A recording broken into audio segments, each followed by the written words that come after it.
Bonjour à tous, salut Tony. Salut Max, on est de retour pour une recette sucrée. Qu'est-ce que tu vas nous proposer aujourd'hui? Un délicieux cake, un cake au miel et à l'orange. Ou à l'orange et au miel, c'est un peu pareil. On en a pas mal de cakes je crois sur la chaîne. Hein, ah écoute, hein, c'est délicieux, c'est pas très compliqué à faire. Ah, c'est génial. Alors, au niveau des ingrédients, il ne faut pas grand chose j'imagine. Ça va, ça va. Donc là pour la farine, 220 g de farine, 130 g de beurre. Alors de préférence, faites-le sortir un petit peu à l'avance pour qu'il soit mou, ramolli. Sinon, passez-le quelques secondes au micro-ondes. Le miel, évidemment, il y a 130 g, 3 œufs. On a prélevé le zeste d'une orange. Alors évidemment, une orange non traitée, bio, parce qu'on va utiliser le zeste. C'est important qu'elle ne soit pas traitée. Un demi-sachet de levure chimique et un petit peu de fleur d'oranger pour accentuer un petit peu le goût de l'orange. Bah écoute, ça a l'air d'être une excellente recette et un très bon dessert pour les plus petits comme pour les grands. Alors ce qu'on va faire, dans un premier temps, on va mélanger le beurre avec le miel. Du beurre. Avec le miel. J'ai oublié de préciser, c'est une recette facile, c'est ça hein? Oh, tu vois, il n'y a rien de compliqué. Hein. Comme la plupart des cakes en général. Et au niveau de la rapidité, on est toujours sur à peu près une demi-heure de... Non, pour le faire, c'est pas très long. Après, la cuisson c'est un petit peu plus long. C'est normal. C'est 40 minutes au moins. Au moins, d'accord. On va rajouter le zeste aussi. J'imagine qu'on aura besoin du robot. Ouais, bah écoute, on va utiliser le robot, on va mélanger tout ça. Et c'est parti.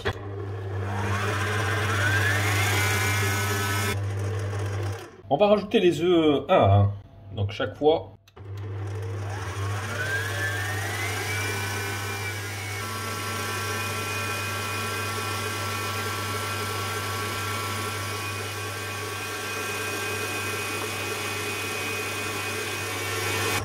Allez, on va rajouter 2 petites cuillères de fleur d'oranger.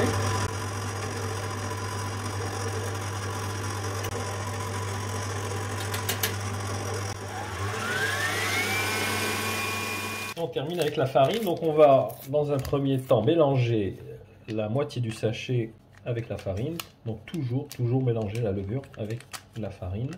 Allez, on est bon. Et on va l'incorporer au mélange. Et on va tourner une dernière fois.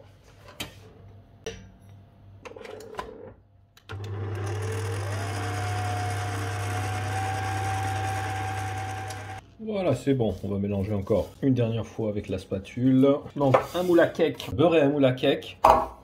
On a préchauffé le four à 180 degrés. Allez, c'est parti. On va commencer à le remplir.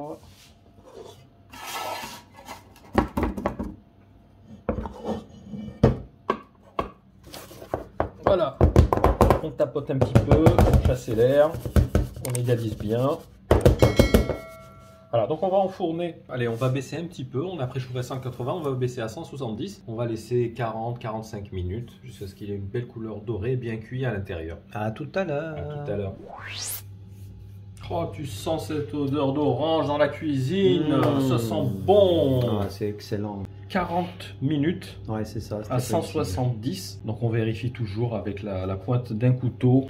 Quand ça sort bien sec, c'est parfait. Vous le laissez un peu tiédir, vous le démoulez. Alors pour ceux qui l'aiment imbibé, il y en a qui aiment le cake imbibé, hein. Donc on peut tout simplement à la sortie du four l'imbiber avec un petit peu de jus d'orange mélangé avec du sucre. Sinon on peut faire du nappage. Donc moi j'ai pris de la confiture d'orange qu'on fait fondre avec un tout petit peu d'eau. Je préfère cette option. Voilà. Parce qu'après, c'est trop écœurant. C'est ce qu'on appelle lustré, en fait. Ouais, je préfère lustré. Et vous nous dites en commentaire si vous préférez la version lustrée ou la version imbibée. Ah ouais, c'est vrai que c'est... Voilà, moi, je trouve que lustré, c'est bien. Ça donne une petite touche de parfum supplémentaire, un joli brillant. C'est toujours présentable. Ah oui, non, complètement. Il n'y a rien de tel qu'un cake présentable, surtout si tu as une vitrine, tu sais. Ah ouais, là c'est quand tu as un salon de thé, c'est voilà, c'est ça. Bah, tu sais, même quand tu invites des amis, des convives, tu vois, c'est toujours joli quand tu leur présentes un joli gâteau brillant. Encore que là, tu n'as pas tout fini, là. Tu es juste en train de lustrer. Lustrer, voilà. Je sais que tu as encore quelques petites astuces. Ah, toujours pour la déco. Et oui, on veut vraiment paraître comme des vrais chefs, tu sais. De vrais pros. On veut impressionner nos convives. Alors, là, c'est fini.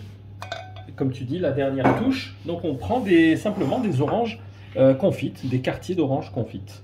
Donc ça, tu l'as pas précisé en début de vidéo. Non, c'est vraiment, voilà, c'est facultatif. Voilà, vous n'allez pas chercher dans tous les épiciers du coin pour si vous trouvez. Si vous en avez sous la main, c'est parfait. Ouais, sinon le cake, écoutez, il fonctionne très bien sans. C'est aussi bon. C'est vraiment pour la déco, vraiment. Uniquement pour la déco. Comme je t'ai dit, c'est pas du tout obligatoire. Voilà, tu vois, c'est déjà beaucoup plus joli. Ouais, et puis voilà, on sait tout de suite qu'on a affaire à un cake à l'orange. C'est ça. De suite, on présente. Ah, c'est un cake à l'orange. Tandis que si c'était juste un cake, on dirait oh, encore un cake. Ah ouais. On le laisse un petit, comme d'habitude, on le laisse un peu refroidir et on vous glisse une photo du cake qui sera tranché. Ouais, à l'intérieur. Parce qu'il faut toujours laisser un cake refroidir avant de trancher, sinon il va avoir tendance à s'émietter. Tout à fait, je confirme. Donc moi je valide cette recette, comme je t'ai dit tout à l'heure. Un petit like, ça y est, c'est fait. N'hésitez pas à faire de même si vous avez apprécié cette recette. Et vous nous dites également ce que vous en pensez des cakes en général. Si vous avez des suggestions d'autres cakes, c'est en commentaire. En tous les cas, likez, partagez, rejoignez-nous, on s'éclate. Plus on est de fous, plus on mange. Voilà, c'est le dicton de Maxi Recette. Merci à tous et on vous donne rendez-vous dans quelques jours pour la recette salée. Salée. Soyez au rendez-vous. À très bientôt. À plus. Ciao.